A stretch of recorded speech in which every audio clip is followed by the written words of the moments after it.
just so everyone is aware. But basically, how it's going to go today is we're going to start out with I'm going to interview Jay for about 15, maybe 20 minutes, depending how long it takes, and then at the end we'll open it up for some Q&A. And Jay, I believe you wanted to be off by about 45 minutes, if that's correct. That'll work for me. All right, perfect. So, first of all, guys, this is Jay Papasan, and he is the author of The One Thing. He is actually the vice president of Keller Williams. They're the number one real estate company in the world. And he is here just to speak today about the concepts of his book on The One Thing, which is a 250 time bestseller. So, Jay, if you want to mention anything about yourself to get started, or we can dive right into the interview. No, I'm just real familiar with Cutco. I got to speak at one of your awards banquets. I guess it was 2 years ago, and spent some time with Gonzalo Trevino and a few of the other top Cutco people. Great organization. Seems like a really cool place to learn sales and to make a lot of money in college. Awesome. Yeah, that's really good to hear, Jay. So, first, Jay, I want to talk about the one thing concept, and throughout the book, you and Gary mention what is the focusing question. So, if you just want to describe the focusing question or just go over it briefly, just to start the call, Sure. I think that'd be a really good place to start. Sure. I mean, the whole idea of the one thing is, if you know your one thing, the thing that matters most to your results, to the outcomes you want to have happen, then you just focus on it, right? And so the number one question is, well, how do I find it?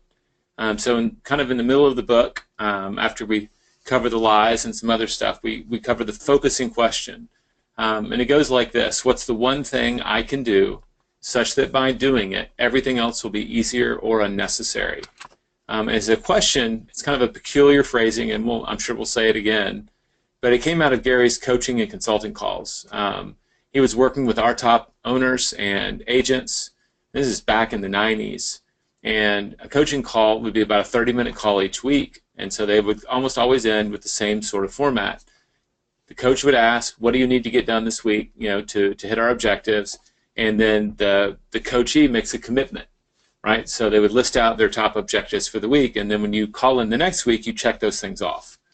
And what Gary noticed is, each week they would agree on getting 4 or 5 things done, and they come back the next week and they would get some of them done, but often not the most important thing. And so it was really out of frustration that he started narrowing the list. He'd be like, Alex, if you can only get 3 things done this week, right? And then you might do 2 and 3, but not number 1.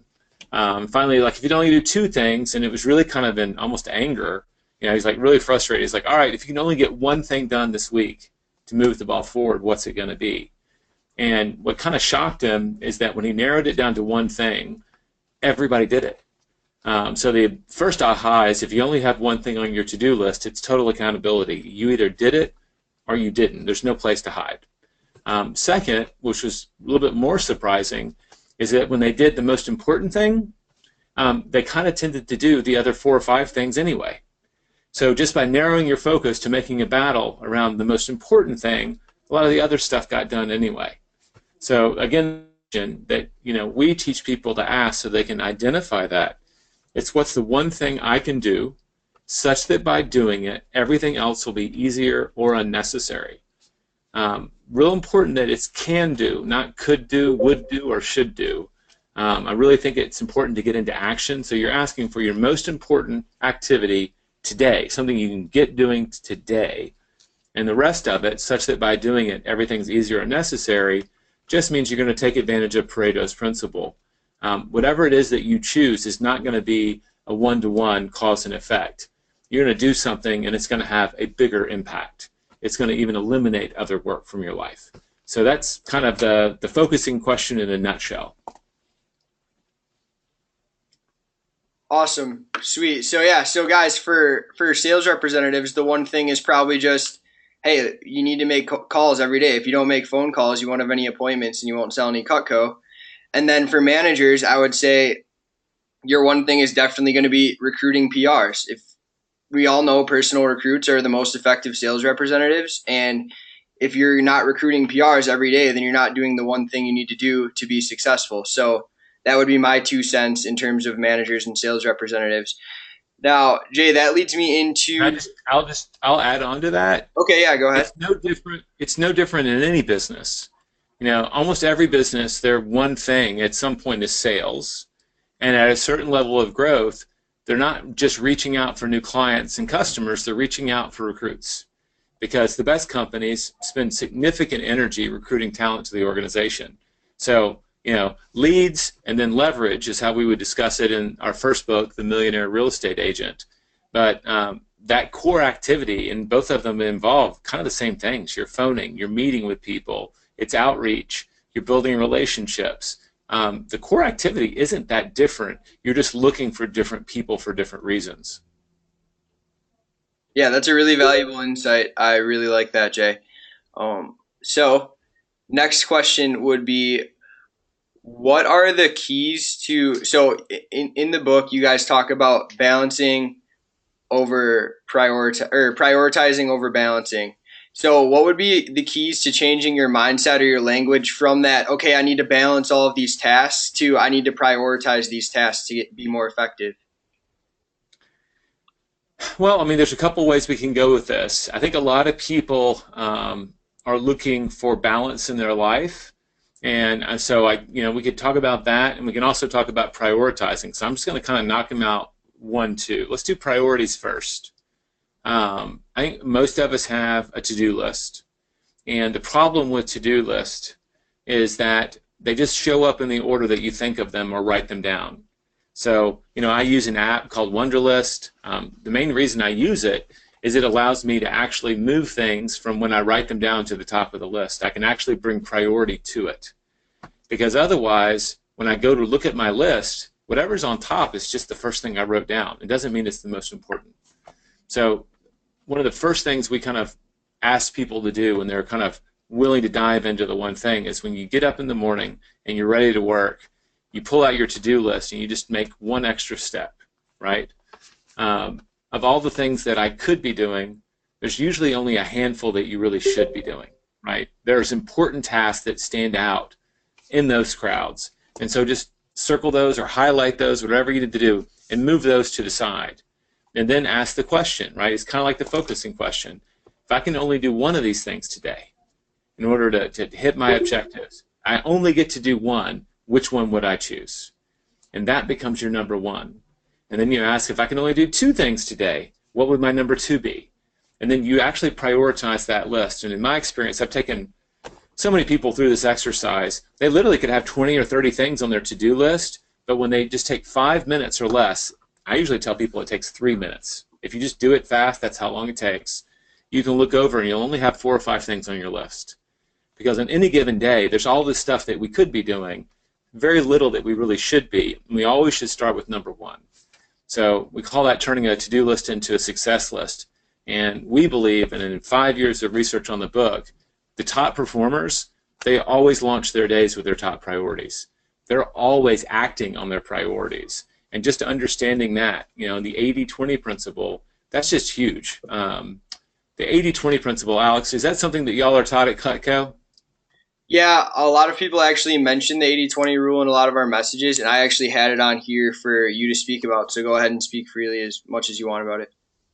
Yeah, I mean, I think it's, Gary would say it's like gravity. Gravity is, a law of physics, and you can't cheat it. You're not going to, step out of the window and not expect to fall down because we know gravity and how it works. I can grab this pencil, I can drop it, I can see it, it happens. The problem with gravity is even though a lot of really smart people struggle to explain why it happens, we can all see it, so we believe it. The truth is, Pareto's principle, the 80-20, is just as strong a law of the universe, but it's a law of success. And the people who actually believe it and act on it, right, it's hard to diagnose sometimes. You have to actually look back at your track record and say, what were the core things that actually led to my success? Or look to other people who are more successful than we are and study their lives. It's usually there. It's usually not that hard to find. But if you don't truly believe it, it's really easy to get distracted. I asked him the other day, what's the number one reason people don't succeed? And he said it's because they don't fundamentally buy into the 80-20. They get it intellectually, but they haven't given themselves up to it. So that's huge. This book is all about taking the 20% of the 20% of the 20%, however many times you have to do until you get to what number? One. One.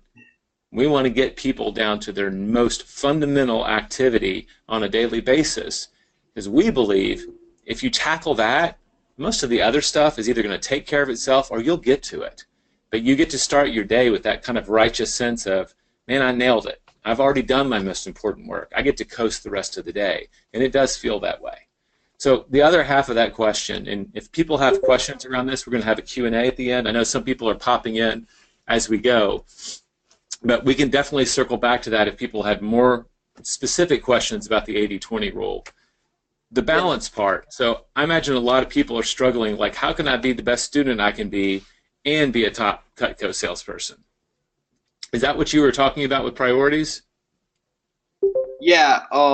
Additionally, with priorities, it might be also aside from sales representatives, but for managers, like, okay, what should I prioritize on a daily basis, and maybe add in some things. I know you talk about time blocking a lot in the book, and I think time blocking is something that a lot of us could get a lot better at to be more effective. Cool. All right. Well, that gets right to the heart of the book. Let me, just in case I don't want someone who's like, oh, I really want them to talk about balance for us to leave that behind. Okay, yeah. So I'll quickly cover that. Like, we fundamentally believe that balance is a lie. I think a lot of us are told that if we do certain things and conduct our lives in a certain way, we'll have balance. And what the problem with that is they're treating balance like a noun. It's like a thing that happens or a destination you arrive at. And the reality is it's a verb. It's something that you have to do on a continual basis. And so we kind of teach people when it comes to your work, right, your profession, you're going to be way, way out of balance if you're going to be successful. It's a lie to tell people that success is neat and it's tidy, because the reality is it's quite messy. And the people who succeed at a really high level will focus so hard on their one thing, they just leave a wake of destruction in behind them. It's just true. You should see my office, and I'm kind of a neat freak, but it just happens if you're staying in your priorities, lesser stuff just doesn't get done. I don't get around to fixing my bookshelves. There's piles of filing that are by my filing cabinet. I'll get to it when there's no priorities left to be done. And that's just the reality of big success, is that you're going to be out of balance at work. And the other half is at life, right? Your health, your friendships, your love life, all of the things that actually matter a lot more than what we do for a living in the grand scheme, our spiritual life. Those are things that you balance much more tightly. And again, this is an activity. So you just don't ever neglect your health for so long that you can't get right back to it and get back into balance.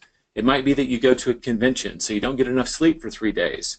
That's not sustainable, even for young people, for too long. You need to slow down, take a break, rest, and then get back to it. For me, I've got small kids. If I have to travel for a convention, right, a couple times a year I have to, and I'm leaving my kids for 4 or 5 days, I'm going to take a couple of days off, maybe even pull them out of school, so the moment I get back, I can get kind of back in sync with them. I don't get the time I lost, but I don't want to just assume that I can get ahead in life and they'll be waiting for me when they're 16, because that's just foolishness, right? So that's the big idea around balance. In work, it's okay to be kind of unbalanced because you're so focused on your number one priority. And for your health, your spiritual, life, your relationships, those are things that you're going to counterbalance a lot more tightly. You don't want to go more than a few days and neglect those things, or they may not be waiting for you when you get back. So that's kind of balance as we see it. Time blocking. All right, so this is where the rubber hits the road. So you're a manager or you're in sales, you ask your question.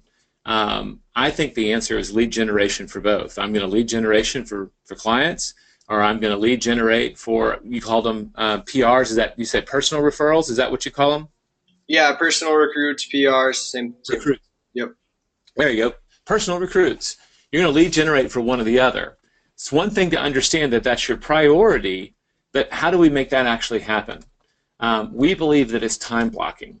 And what time blocking means, it's very simple, is you're making appointments with yourself to do your most important work.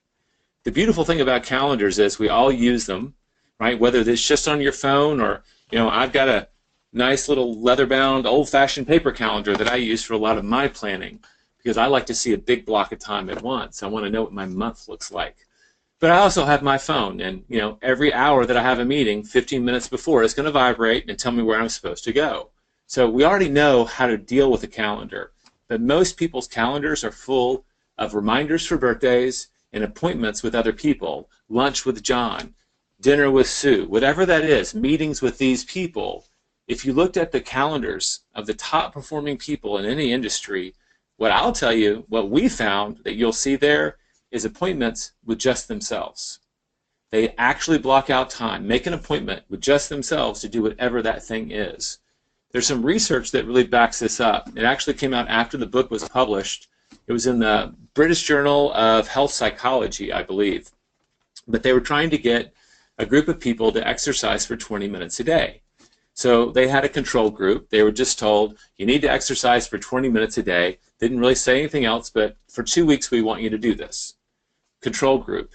35% of them, no, 38% of them were successful at exercising. The next group they called the motivation group. And they were told to do the exact same thing, but they were given a pamphlet on how 20 minutes of daily exercise would lower their risk of cardiac disease and help their love life, like all the benefits of exercise, basically. Lose weight, you know the drill. Then they had a third group. Well, the second group, they were 35% likely to be successful. So essentially the same, 38, 35 for those two groups. The last group they called the intention group. They got the exact same thing as the motivation group, and instructions to go out and exercise 20 minutes a day, a pamphlet that should motivate them, tell them why they need to do it. Then they had one more assignment. They had to make a written commitment that on these days, at this time, at this place, I'm going to exercise for 20 minutes. And that simple act, right? When I'm going to do it, and where I'm going to do it, in written form, right? Sounds a lot like a calendar to me. That increased the odds that they would be successful from 35 or 38% for those two groups to 91%. So it made them almost 3 times more likely to do it, just that simple act. And I'll tell you what's happening, because I see this with my team. We'll have a new assignment, and somebody will raise their hand, and they're really enthusiastic. And I might pull them aside because I know they're busy, and I'll say, Vicki, I love that you volunteered for this. When are you going to get this done? And the problem is most of us don't do the mental calculation of when we are actually going to execute.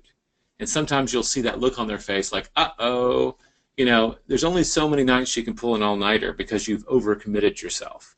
So the simple act of navigating your calendar, looking for the amount of time you need to accomplish your goal, makes you so much more likely to do it. So time blocking is knowing your one thing and then making calendar regular appointments with yourself to do it. That's the big idea. We can go down the roads of science about what time of day to do it and all of that. I'll just generally say the best people get it done first thing in the day, whatever that day means. If it means they get up at 10 o'clock, then they start at 11 o'clock. If they get up at 5 a.m., then they're starting at 7 a.m. Early in the day, they're attacking their top priority, and it's a regular appointment. It happens every day at that time. It's a ritual. Did I hit the right notes for you on that? Because I know you're familiar with the book, Alex. Yeah, that was awesome. That was actually above and beyond of what I was expecting. So thank you so much for that. Next thing that I kind of wanted to mention is the idea of multitasking and that it's not really a word meant for humans.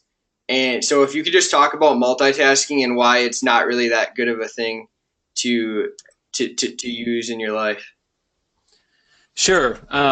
We have a section of the book that we called The Lies. The first one was Everything Matters Equally, and that was really where we introduced people to Pareto's principle, the 80-20 rule, if they didn't know it.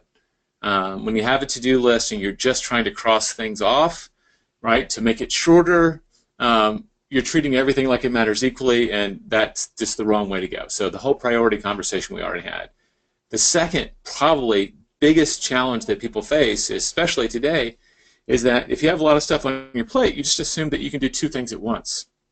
And with our cell phones and with our multiple screens, it's really, really, really easy to go through our days multitasking. And the problem is, multitasking doesn't exist the way we think it does, and it makes us worse in every possible way. So I'll tell you a story, and Alex, you just chime in if this is if we have made the point and we don't need to go too far. But there's a guy named Clifford Nass. He's a Stanford psychologist, and he was not good at multitasking, but he saw all these articles in Inc. magazine and Fortune, and he's like, man, what are these people doing that is so awesome that allows them to do two stuff at once? And so he's a behavioral psychologist, so he actually designed a study, a big study of graduate students, to not disprove multitasking. He wanted to figure out how they did what they did so well. So hear this, he went into it with a bias towards multitasking. So he took a group of, I think, 208 students.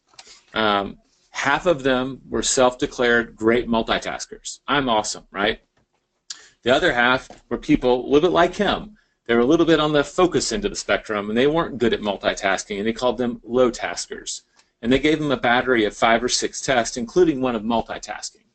And what he found out, and I can paraphrase the article from the New York Times, is that, quote, multitaskers were suckers for irrelevancy. They were lousy at everything. To their shock and surprise, on every single measure, the people who were poor at multitasking outperformed the people who were supposedly good at it, including a test of multitasking. So this is kind of, when this got published, it kind of threw a lot of people's beliefs right up in the air. So what is going on? When you're doing your primary work, let's say you're writing an email, right, to an important person in your life, maybe your boss or somebody who's really important. You're like 2 or 3 paragraphs into it, and you get interrupted. What happens is we're switching back and forth really, really rapidly, and it happens in 2 stages. There's a decision to switch, and that happens instantaneously. Sorry. Squirrel, you're just off. Then something else happens. You have to reorient to the new rules of the game. And so whatever you were doing, your brain has a set of rules for doing it. Writing an email. And so maybe some friends come over and they're like, hey, we need to get in line to order tickets for Taylor Swift, whatever that is. Well, that has a whole different set of rules. And your brain has to switch from one to the other. And when that happens, you actually lose precious seconds that you don't even become aware of. And to illustrate this, if you've ever been really focused, maybe you're studying, maybe you're reading, someone comes in the room and they start talking to you, you can hear their voice. You know they're actually talking to you, but you're not comprehending anything that they're saying. And you might shake your head and say, oh, I'm sorry, what did you say? That space is called the reorientation. And what scientists will tell us is that for the modern worker that has a cell phone in front of them and they have email around them, 28% of their workday is lost to this reorientation time. So they're not even aware that they're losing it, but it's just gone. More than a quarter of every single workday. So the huge cost of multitasking, you've already heard it's not effective. You're going to do everything worse. 2, it costs you as much as a quarter of your time because you think you're doing 2 things at once, but you're actually doing both of them more slowly. One of the researchers, we actually reached out to him, and he says, depending on the complexity between the 2 tasks, on the low end, let's say you're monitoring Facebook while you do a report, or Twitter or whatever, you got a screen open and you're occasionally looking up. That can take as little as 25% longer. But if you're actively jumping between 2 tasks at the same time, it can take as long as 100% longer to do whatever it is you're doing. The crazy thing is, people who multitask think everything takes longer to do than it actually does. They'll tell you it'll take them an hour to make their phone calls, because for them, an hour of phone calls means 30 minutes of phone calls and 30 minutes of switch tasking. So I hope you understand that there's just this cognitive dissonance between how effective they're being and how much time it's costing them. And the last one, and this just is kind of funny, it actually will literally dumb down your work. There was a guy who wrote for his dissertation, I think it was the College of London, and he wrote a comparison of 3 sets of IQ tests.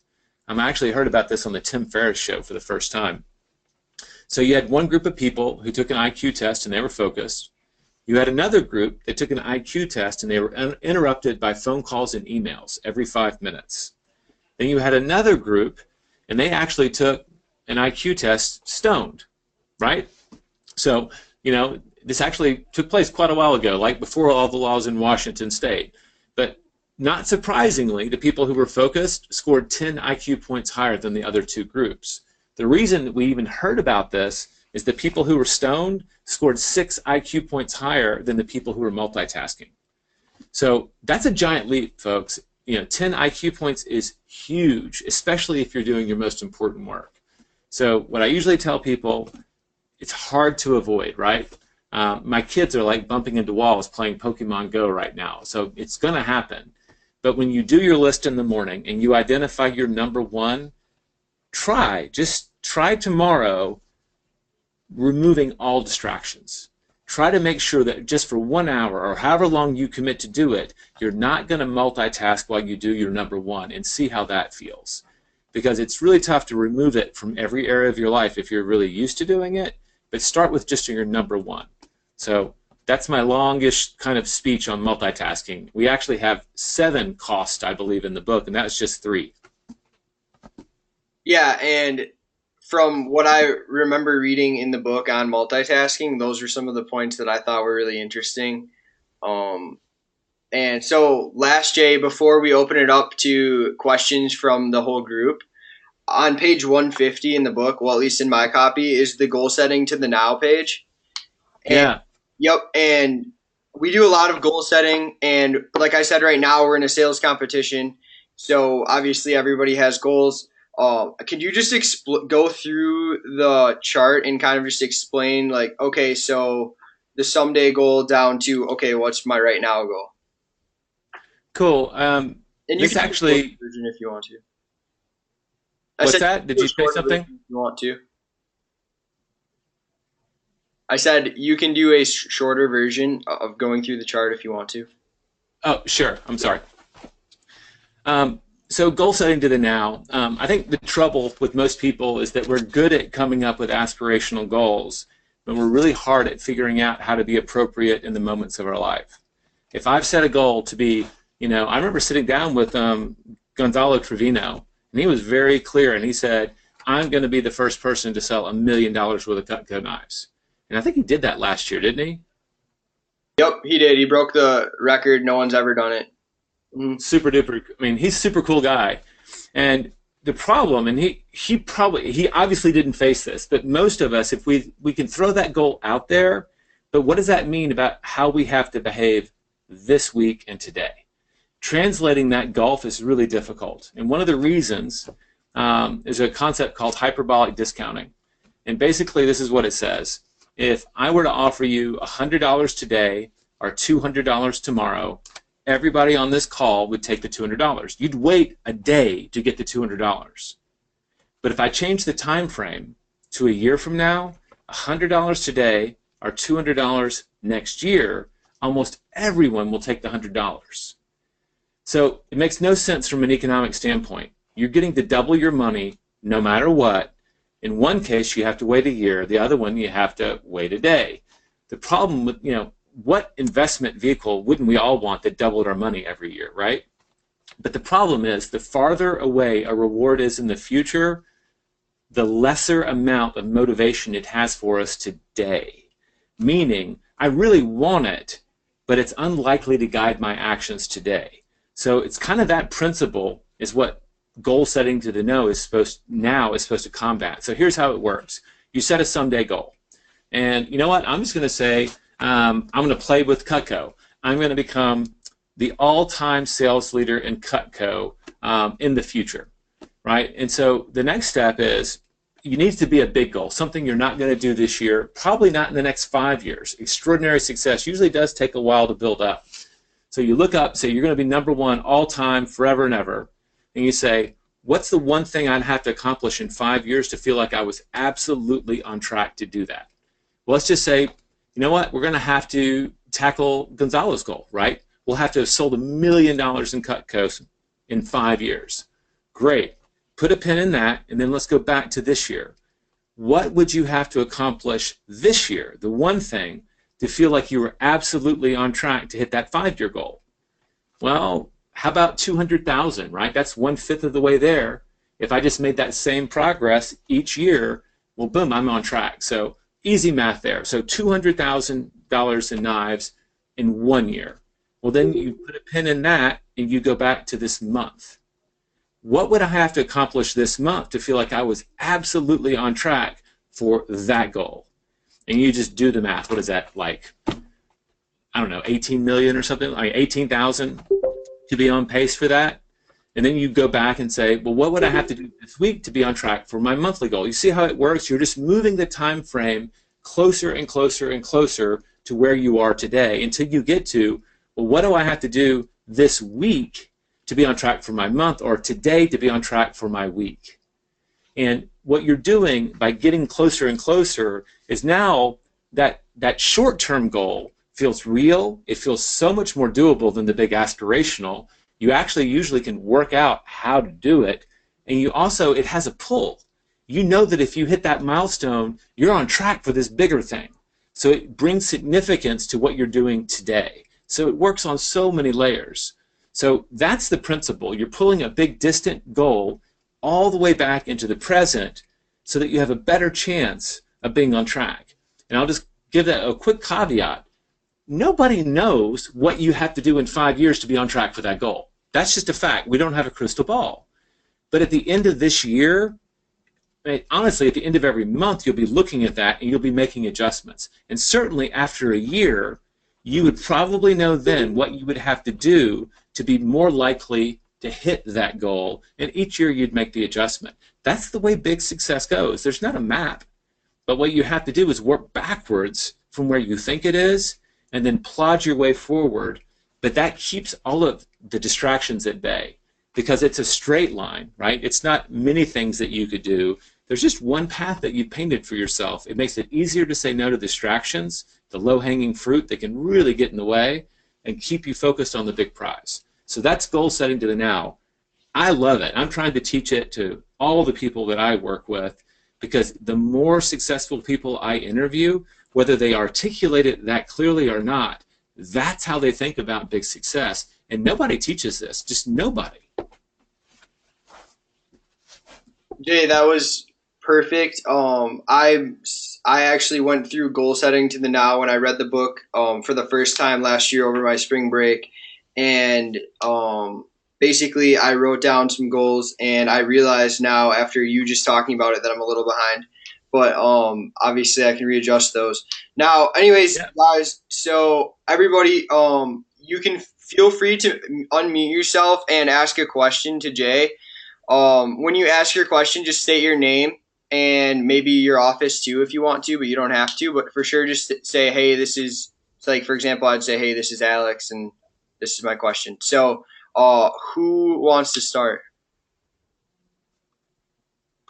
Hey, Jason. Hey, Jay. Hey, Jason. Hey, I had a quick question here. Some of us on the call are sales managers, and we really love working with students and helping them with their time. And I have some top reps, including a fiance who is very resistant to following a schedule. And they see lower and lower results. They aren't getting where they want to go. And as much as we try to show them the importance of the schedule and time blocking, do you have an example of someone who you helped with that, or like a situation that you helped them with starting to follow a schedule? A book that you might want to read, and I got to interview Gretchen Rubin. Are you familiar with her? She wrote a book called The Happiness Project. All right. Well, she wrote a book called Better Today Than Before. I think it's her second big book. And she outlines like 4 different types of people. And there's people who are kind of in the obvious, like they're going to be after it, super positive, follow whatever model it takes to be successful. And they're on one end of the spectrum. And what really resonated for me is there's a group, and she called them rebels. And they just fight structure. And so I asked her, because I have some of these people in my life. They are driven. They're incredibly talented people, but they just rebel against the structure idea. And her advice to me, so I'm passing it on to you, because she actually spent a lot of time studying this, is the key there is they have to self-discover. And anything that feels like a rule even if they impose it on themselves, they're kind of likely to violate it. So in this instance, instead of making it sound like a schedule, right, give them a challenge. I bet you can't make 100 calls this week. I bet you can't make 10 tomorrow morning before noon. And let them kind of discover that by gamifying it or making it a contest, what happens is the moment they get focused on the achievement, they'll naturally bring structure, but they won't call it structure. That's just how they're tackling it that day. So it's very difficult. I have someone who works on my team that's very resistant to structure, and I just throw goals at him and I try to challenge him. I bet you can't get that finished, between now and the next editorial meeting, and try to keep that be the focus. And I just don't try to, I wish he would write in the morning, but he's going to probably write at night, right? It's not going to be perfect. Is there tons of room for them to be more efficient? Absolutely. But that doesn't matter to them like it might matter to you, Jason. What they can be, though, is effective. Everybody can be effective. So start with that. Instead of trying to make it really tight and really perfect, can you just find a way for them to kind of jump at the carrot, all on their own? Challenge is a great way if they're achievement-oriented. Put a challenge in front of them, and most of the time they'll rise to it. Now, does that sound like it might work for your situation? Because we can keep tackling that. That's a big question a lot of people have, Jason. No, I think that was good. I mean, basically just sort of challenge out there and help them self-discover how, that following a schedule could be more effective, or, maybe just throwing out extra goals at them. Yeah, how often do you meet with them? So talking about my fiance, that's every day. Reps almost every day as well. Uh-huh. Reps we talk to every day. Okay. Mm-hmm. Well, I think the question is, she or one of your reps has an awesome day. They just killed it. Then let them bask in their own limelight for a while. Say, awesome. Can you tell me how you did that? Walk me through your day. What were you doing and what were you not doing? And make it questions. It's really, really hard, because you know the answer here, right? Not to tell them. You notice you started early and you didn't get distracted. No, no, no, no. You asked the question. So how did that happen? What did your day look like? You didn't go do that? No, you just stayed on that. And just make it curious. You're coming from curiosity, and they're going to get to assert their own answers, and that through that constant. I have to do this as a parent. It's so hard for me to ask the question instead of just telling. But if you ask the questions, they're going to self-discover a lot faster. So you can speed the process by checking in and spotlighting the bright spots, right? What are the really good days? Highlight those and get them to self-discover, well, why did you do 20 today and 10 yesterday? What do you think the difference was? And let them self-discover what the difference was. Does that make sense? Yeah, it's perfect. Thanks. Cool. Great question, Jason. All right, Niku, I think you might have had a question. Hey, Chris. How about now? You hear me? Yep, we can hear you. Hey, Chris. Yep. Cool. Yeah, Jay, I have your book. I love your book. I try to implement as much as possible, and I have Thank you. the circle and things on my phone as a constant reminder, and the question of what can I do to simplify my life to make things unnecessary or not needed at all. So I've tried to apply that to my life in business and in other areas of things. And yes, recruiting is always the answer in our business. Recruiting people initially, or just recruiting. What I wanted to ask you is, Chris, when you're talking, try to stay closer to your laptop so we can hear you better, okay? Can you still hear me? Yep, that's perfect. Yeah, I can hear you a lot better now. Thank you. Okay. So what I was going to ask you is, how have you applied the one thing to your life in different areas, like in health and family and fitness? What are some of the things that you found that make it really effective, or the rules that you try to live by? I've tried to apply it. Page 114 is the page with the circles. I love that page. It's the only page I have memorized in the whole book because it's been pretty transformative. When my wife and I were talking about the book, this is before it was even published, I was very clear that if I was going to be a representative with my co-author Gary for the book, that we had to live it, and we can be failing, but we have to be giving 100% effort. So I walked her through that idea that there are 7 really important areas of your life that you should be asking the question, what's my one thing?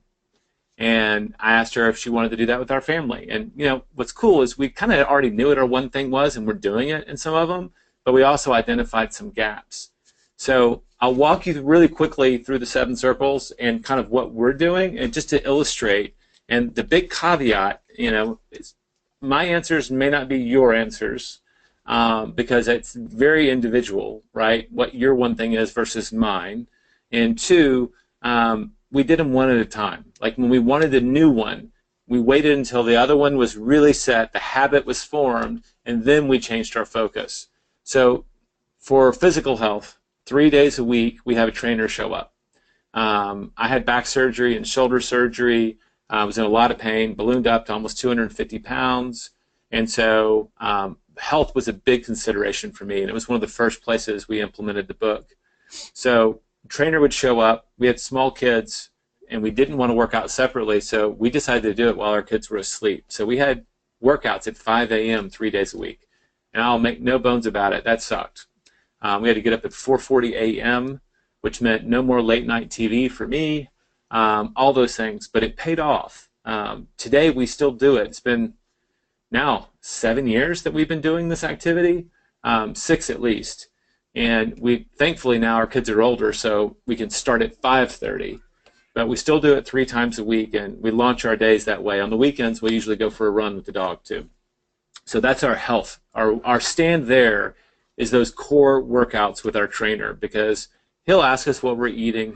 There's a halo effect around that, right? I got my workout in. I'm going to eat a little bit healthier through the day. Let's see. On most days when I'm driving into the office, I've got this mental time frame of about 15 minutes between when I leave the house and when I get to work. And that's when I'm supposed to make my most important call of the day. I'm an introvert, and I'm really, really, really, really horrible at staying in touch with the people that matter to me. And long story short, I went to a funeral where someone expressed a lot of regret about this, and I just made a commitment that I would do better. So on the way to work, I try to call an old friend, my mom, my sister, my dad. Just leave a message, but it's that simple act of reaching out to those key relationships, which I'm naturally going to love from a distance and probably neglect from their standpoint. On Wednesdays, I tackle my business, right? That's one of the circles. My wife and I own a huge real estate company. We've already sold over $40 million year to date. I'm part of a publishing company, a private equity company, a VP at Keller Williams Realty International. So we have a lot of things going on. And I asked the question, what's the one activity I could make a habit that would benefit all of them?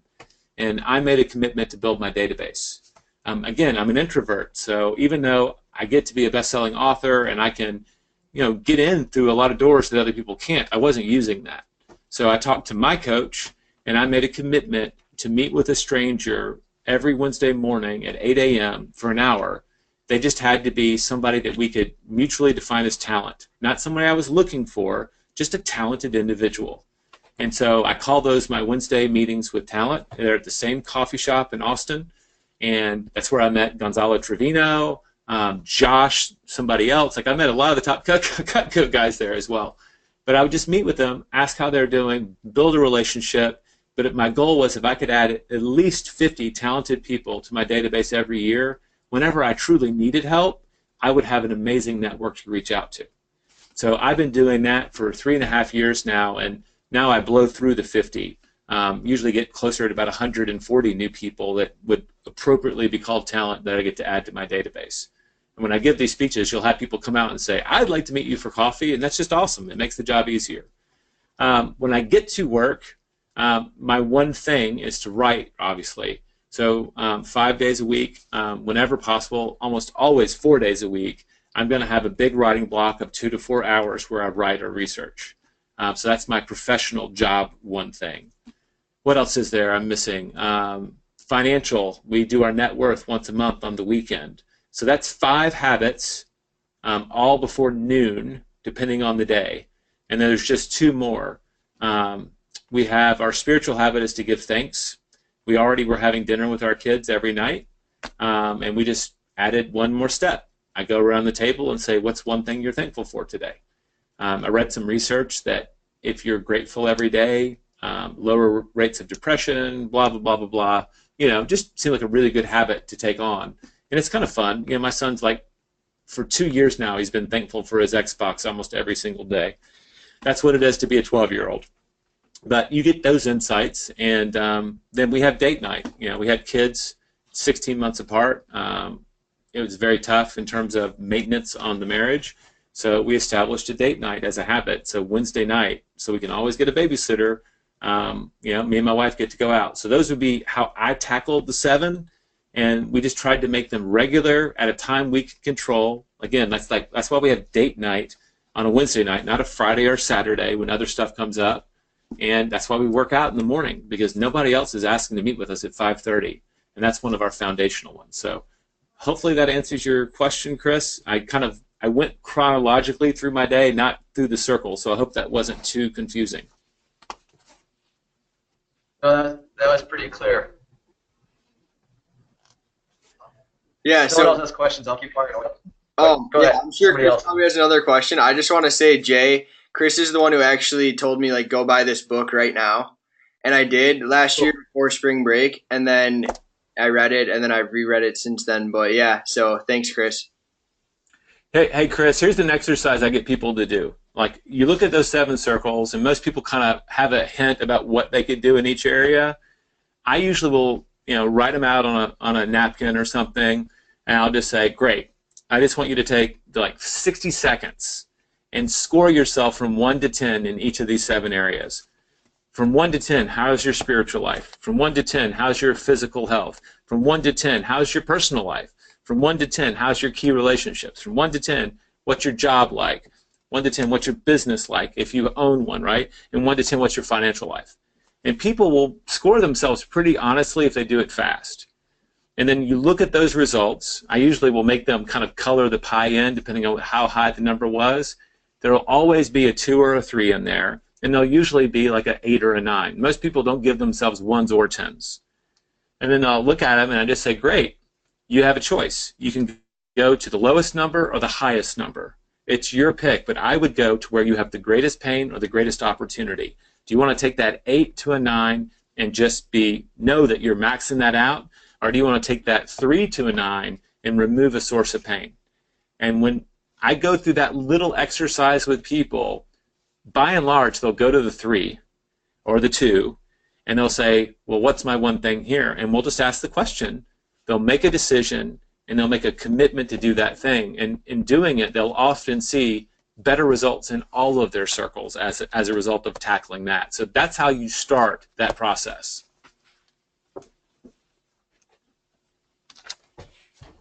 For you sales managers, that's actually a great cheat for a consultation with a recruit as well. Yeah, he is. He runs the office in Brookfield, Wisconsin. Cool. Yeah. Okay, so anybody else have a question?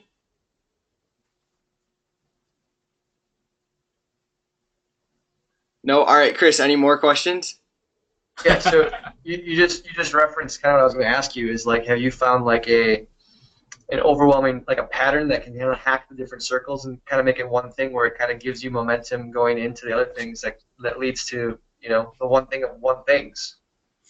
Well, we kind of put them in order in the book according to us. I think you can do the same. I mean, there might be a circle missing for you. For a lot of people, they don't have a business, but if you're in Cutco, that is kind of your job and your business, depending on how you look at it.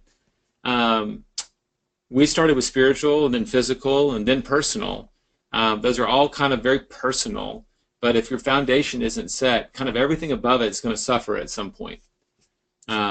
So I usually get people, and we had an app for about a year, and we got to watch people try to do 66-day challenges, right? They would decide on which area they're going to do, they would pick a habit, and then they would track their 66 days.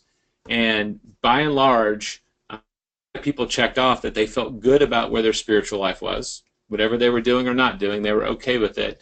And almost, I think it was like 60-something% chose to start with a physical habit. And that's like the second priority for us, and it's foundational. If you don't take care of your body, you're not going to have the energy and the strength to do all the great things that you need to do in all the other areas. So that's kind of where a lot of people end up. I'll throw one more out there too. Have you ever got like pushback for like the one thing being the first thing in the morning, just situationally, with like meetings and other things that maybe aren't, you know, Well, the biggest pushback that made sense to me, right? I've had people use excuses but not reasons. They'll say I'm not a morning person, and I think there's less than 2% of the population that truly is a night owl, right? That's the thing that we say very loosely. But that's more about your habits. It's not about your nature. Very few people really function poorly in the morning. We almost universally do function better. So I usually tell people you don't have to get up at 5 a.m., but if you're used to getting up at 8, that's your start time. Just set your alarm 30 minutes earlier and start something in that 30 minutes. Maybe meditate, maybe stretch, maybe journal. What's something that you can do?